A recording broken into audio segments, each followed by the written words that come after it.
तर मुलगा पार्थ पवारच्या जमीन घोटाळ्यामुळे उपमुख्यमंत्री अजित पवारही वादाच्या भोवऱ्यात सापडलेत। उपमुख्यमंत्री अजित पवार मुख्यमंत्र्यांच्या वर्षा या निवासस्थानी मुख्यमंत्र्यांच्या भेटीला गेलेत। अजित पवार माध्यमांशी न बोलताच निघून गेलेत। तर उपमुख्यमंत्री अजित पवार आता वादाच्या भोवऱ्यात सापडलेले आहेत। पण माध्यमांशी न बोलता कुठलीही प्रतिक्रिया न देता ते मुख्यमंत्र्यांच्या भेटीला गेलेले आहेत।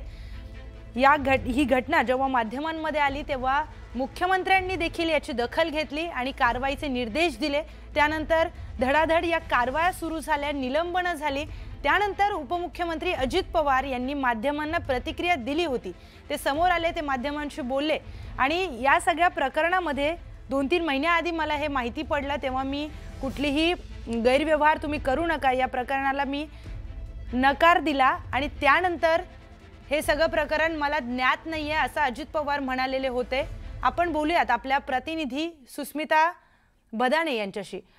सुस्मिता, अजित पवारांनी आज कुठलीच प्रतिक्रिया न देता ते मुख्यमंत्र्यांच्या भेटीला गेलेले आहेत। अजित पवार देखील यामध्ये वादाच्या भोवऱ्यात आहेत।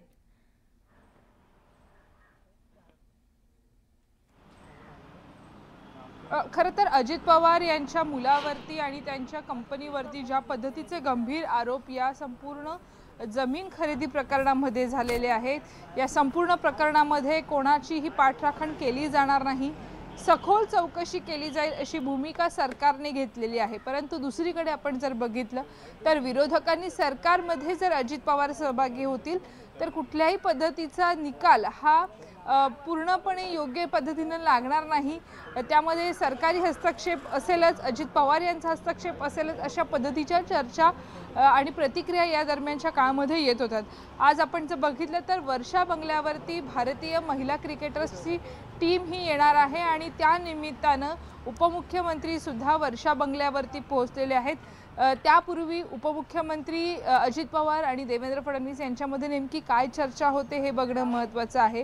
एकूणच या सगळ्या प्रकरणामुळे केवळ अजित पवार यांची प्रतिमा मलिन झालेली नाही तर संपूर्ण सरकारची प्रतिमा मलिन होत आहे।